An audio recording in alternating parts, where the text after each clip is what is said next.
भगवान शिव ने बताया, क्या मृत्यु के बाद उसी परिवार में दोबारा जन्म मिलता है? राधे राधे मित्रों, हिमालय की गोद में स्थित कैलाश पर्वत की चोटी पर बर्फ की सफेद चादर दमक रही थी। आसमान में नीलकंठ पक्षी अपने मधुर स्वर के साथ उड़ रहे थे और दूर से मृदंग की धीमी आवाज गूंज रही थी। इसी पावन स्थल पर भगवान शिव अपनी प्रिय पत्नी माता पार्वती के साथ विराजमान थे। चारों ओर प्रकृति का अद्भुत सौंदर्य फैला था और वातावरण आध्यात्मिक ऊर्जा से भरपूर था। माता पार्वती ने अपने केशों को संवारते हुए भगवान शिव से पूछा, हे नाथ, मेरे मन में एक प्रश्न है। आप सृष्टि के नियंता हैं और समस्त ज्ञान के भंडार भी। क्या मनुष्य की आत्मा मृत्यु के बाद उसी परिवार में फिर से जन्म ले सकती है?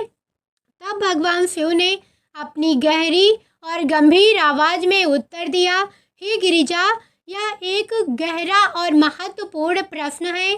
संसार में सभी जीव जंतु, पशु पक्षी और मनुष्य जन्म और मृत्यु के चक्र में बंधे हुए हैं। यह चक्र अनादिकाल से चलता आ रहा है और अंत काल तक चलता रहेगा। प्रत्येक जीव अपने कर्मों के अनुसार नया जन्म पाता है, परंतु कुछ विशेष परिस्थितियों में जब आत्मा की इच्छा, मोह या अधूरे कार्यों के कारण वह उसी परिवार में पुनः जन्म लेना चाहती हैं, तो ऐसा संभव हो सकता है। जब आत्मा अपने परिवार से गहरा लगाव रखती है, अधूरी इच्छाएं या अपूर्ण कार्य होते हैं, तब वह पुनः उसी परिवार में लौट आती है। पार्वती ने आश्चर्य से पूछा, क्या सच में होता है? क्या आप इसका कोई उदाहरण दे सकते हैं? फिर शिव ने मुस्कुराते हुए कहा, हाँ, मैं तुम्हें एक कहानी सुनाता हूँ, जिससे तुम्हें यह समझ में आ जाएगा कि कैसे आत्माएं भी एक ही परिवार में जन्म लेती हैं और कर्मों का चक्र चलता है। मित्रों, चलिए इस रहस्य से पर्दा उठाते हैं। भगवान शिव की वाणी से पुनर्जन्म और पारिवारिक बंधनों के उस सत्य को जानते हैं, जिसे जानकर मृत्यु का भी भय समाप्त हो जाता है। अनंतपुर नामक एक समृद्ध नगर था, जहाँ एक बड़े मंदिर के पास अनुपम शर्मा का घर था। अनुपम जी धर्मप्रिय और संस्कृति के विद्वान थे, साथ ही मंदिर के मुख्य पुजारी भी थे। उनकी पत्नी मायावती देवी भी धार्मिक स्वभाव की थी, जो दोनों जीवन का सुखमय था। परंतु एक बात की कमी थी, संतान नहीं हुई। कई वर्षों तक प्रतीक्षा करने के बाद भी उनकी कोई संतान नहीं हुई। एक दिन मंदिर में पूजा कर रहे अनुपम के सामने एक जटाधारी साधु प्रकट हुए, जो साधु गेरुए वस्त्र पहने हुए दिव्य आभा से चमक रहे थे। उन्होंने अनुपम की ओर देखा और कहा, पुत्र, मैं तुम्हारी व्यथा देख रहा हूँ। तुम्हारे घर शीघ्र ही एक पुत्र का जन्म होगा, जो असाधारण प्रतिभा का धनी होगा।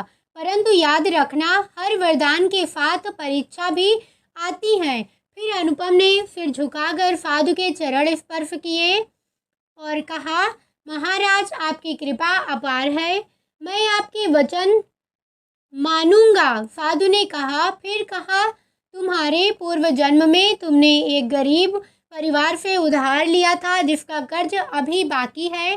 तुम्हारे पुत्र उसी आत्मा का अवतार होगा, जो वह कर्ज वापस लेने आएगा। तब अनुपम हतप्रभ रह गए और बोले, महाराज, मैं क्या करूं? फिर साधु ने उत्तर दिया, अपने पुत्र को प्रेम और सम्मान देना, उसकी हर इच्छा पूरी करना और जब समय आए तो उसे अपने कर्तव्य करने देना। ऐसा करने से तुम्हारी आत्मा को भी शांति मिलेगी। अनुपम ने यह सब अपनी पत्नी मायावती देवी को बताया। मायावती देवी को भी आश्चर्यचकित हुआ, लेकिन उन्होंने इसे ईश्वर की लीला मानकर स्वीकार कर लिया। फिर 9 महीने बाद उनके घर एक सुंदर बालक का जन्म हुआ। उस दिन आकाश में बिजली चमकी और बादल गरजे, मानो प्रकृति स्वयं इस शुभ जन्म का स्वागत कर रही हो। बालक का नाम श्याम रखा गया, जो बड़ा होकर असाधारण प्रतिभाशाली निकला। छोटी उम्र से ही संस्कृत के श्लोक और वेद पुराण याद करने लगा था, लेकिन उसके स्वभाव में एक अजीब सी बात थी। वह हमेशा धन के प्रति बहुत आसक्त रहता था। जहाँ भी जाता वहाँ से कोई ना कोई वस्तु उठा लाता था। अनुपम इसे देखकर बहुत चिंतित रहते थे, लेकिन साधु के वचन याद करके वे चुप्पी साधे रहते थे। जैसे जैसे श्याम बड़ा हुआ, उसकी धन की लालसा और बढ़ने लगी।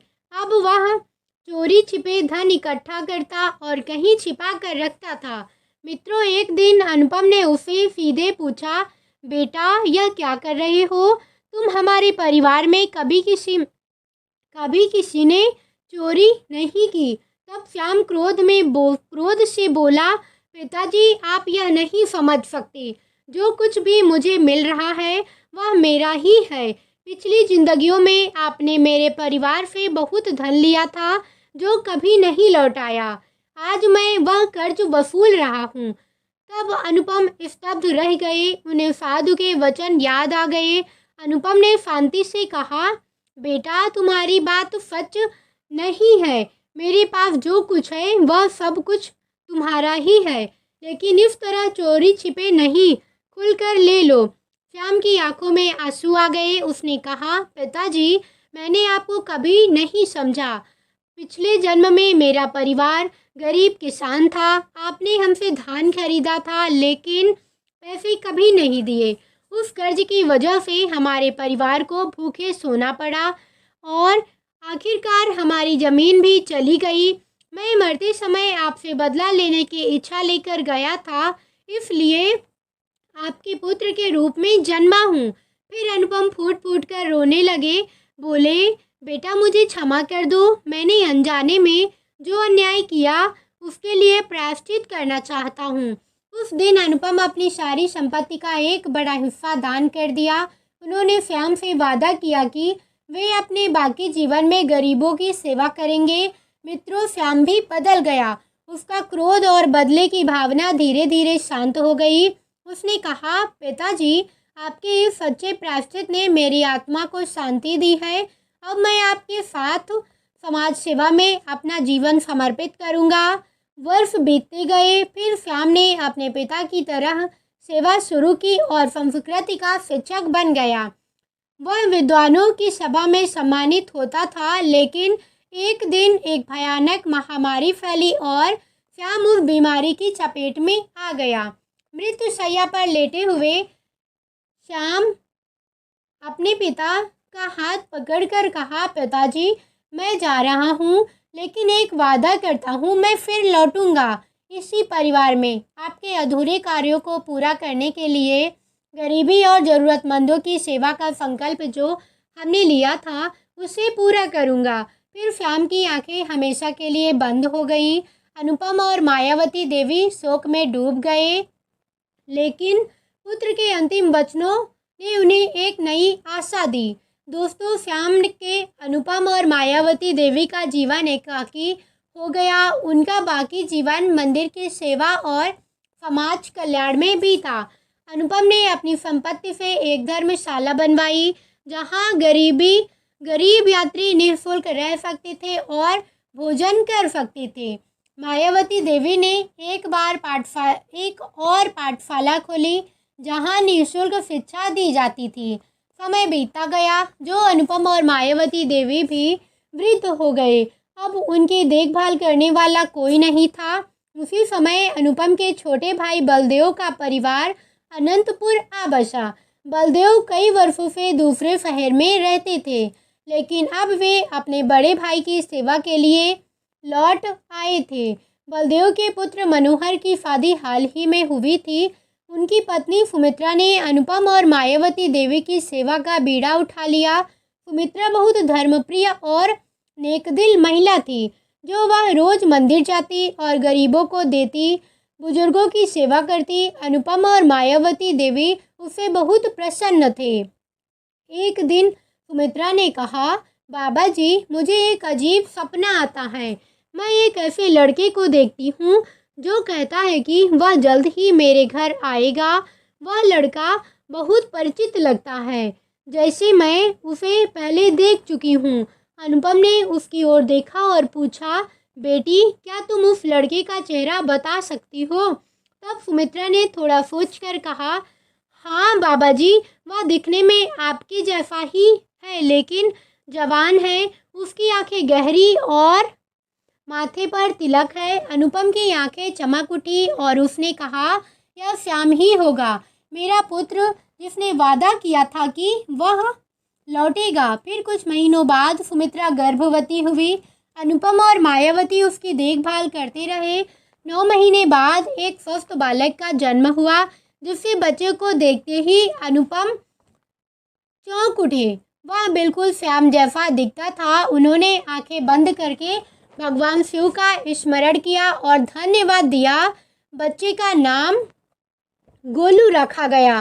गोलू के जन्म के कुछ समय बाद अनुपम और मायावती देवी ने शांति से प्राण त्याग दिए, मानो वे बस अपने पुत्र के पुनर्जन्म का इंतजार कर रहे थे। मित्रों, गोलू बड़ा होने लगा। उसमें श्याम जैसे कई गुण दिखने लगे। वह संस्कृत श्लोकों में रुचि रखता था और वैदिक पुराणों के विषय में जिज्ञासु था। लेकिन सबसे खास बात यह थी कि वह हमेशा हर किसी की मदद के लिए तत्पर रहता था। गरीबों और ज़रूरतमंदों की सेवा करता था, मानो पिछले जन्म का अधूरा कार्य पूरा कर रहा हो। मित्रों, जब गोलू 5 वर्ष का हुआ, उसने अपने माता पिता से पूछा, मुझे अपने दादा दादी के बारे में बताओ।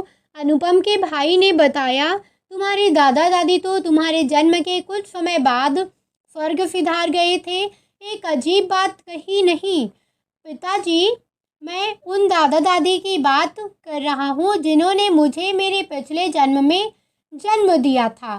तब अनुपम बाबा और मायावती देवी, बलदेव और सुमित्रा ये सब सुनकर आश्चर्यचकित रह गए।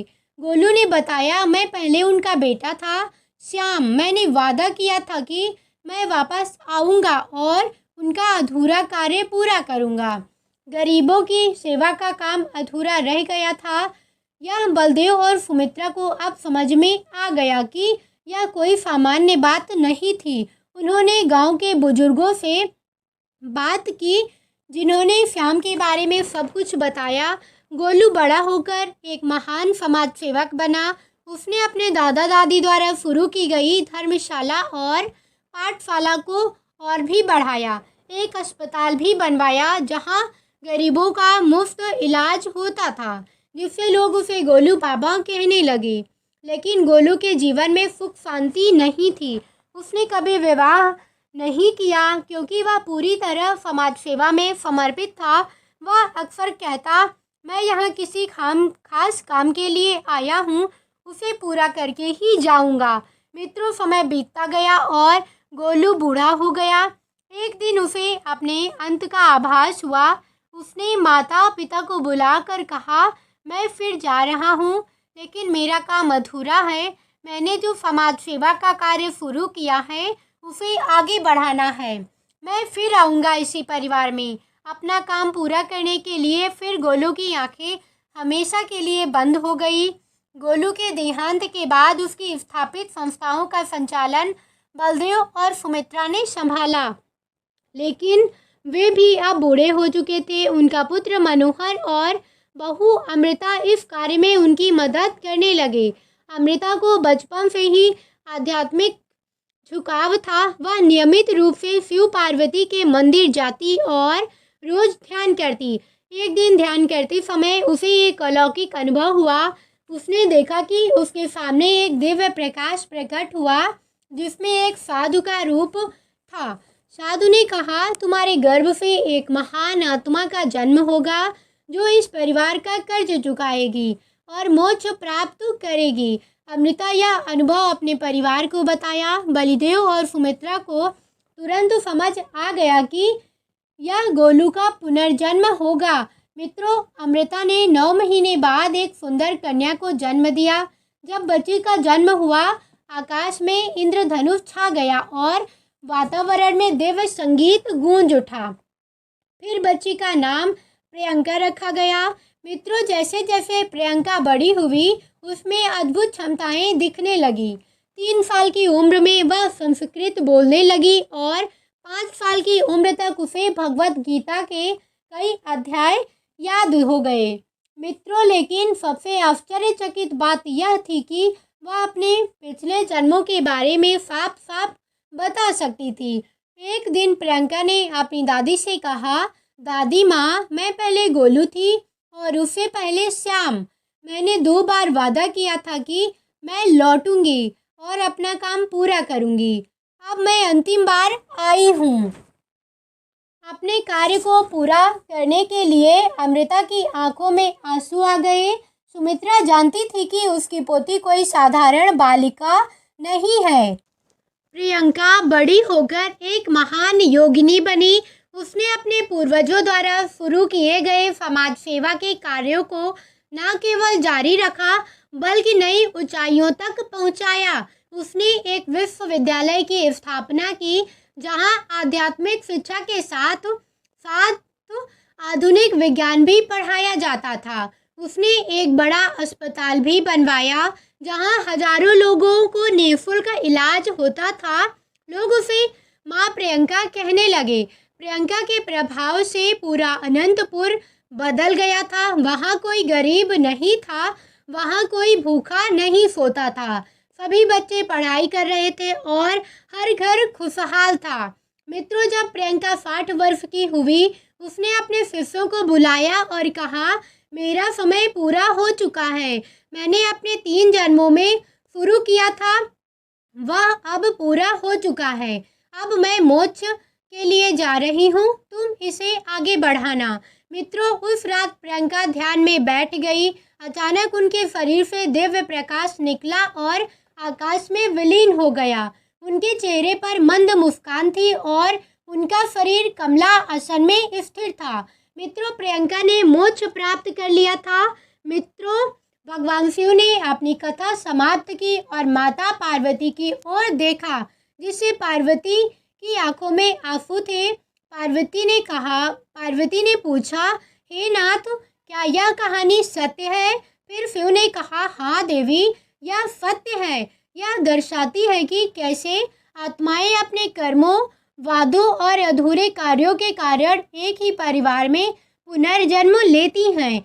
मित्रों, पार्वती माता ने कहा, क्या हर आत्मा इस तरह पुनर्जन्म लेती है? तब भगवान शिव ने शांत स्वर में उत्तर दिया, नहीं देवी, केवल वही आत्माएं जन्म लेती हैं जिनका कर्म अधूरा रह जाता है, जिनके मन में मोह और आसक्ति होती है या जो किसी विशेष कार्य के लिए अवतरित होती हैं। जैसे श्याम, गोलू या प्रियंका की आत्मा 3 बार एक ही परिवार में जन्मी ताकि वह अपने कर्म को पूरा कर सके। मित्रों, पार्वती ने पूछा, क्या ऐसी आत्माएं अपने पूर्व जन्म को याद रख सकती हैं?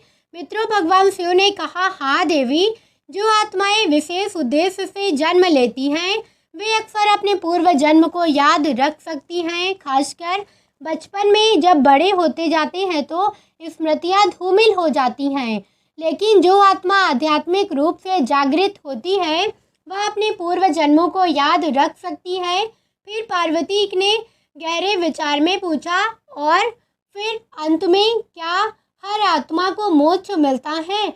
फिर भगवान शिव ने मुस्कुरा कर कहा, हाँ, अंततः हर आत्मा मोक्ष की ओर बढ़ती है। कर्म के चक्र से मुक्ति ही मोक्ष है। जब आत्मा अपने सभी कर्मों से मुक्त हो जाती है, मित्रों, जब किसी आत्मा के मन में कोई इच्छा या आसक्ति नहीं रह जाती है, तभी वह मोक्ष प्राप्त करती है और परमात्मा में विलीन हो जाती है।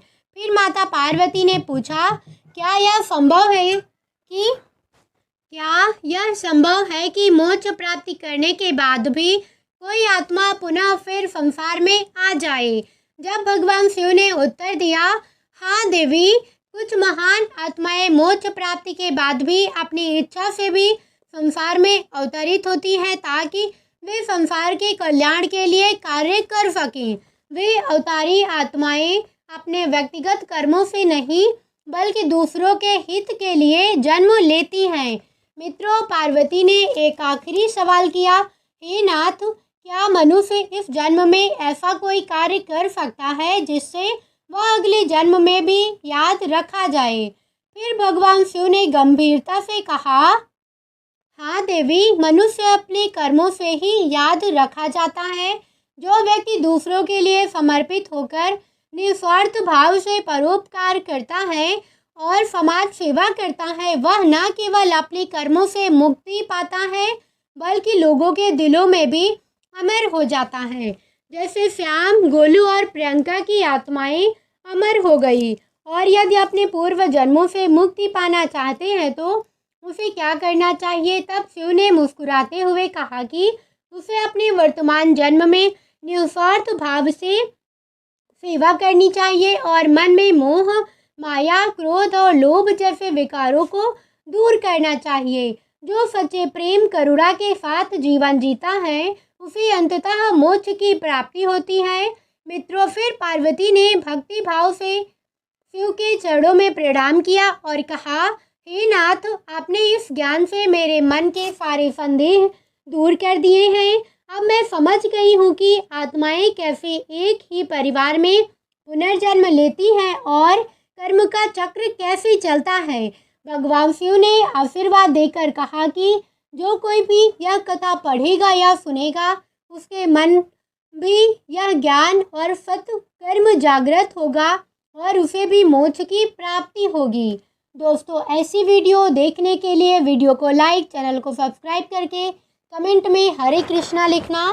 धन्यवाद।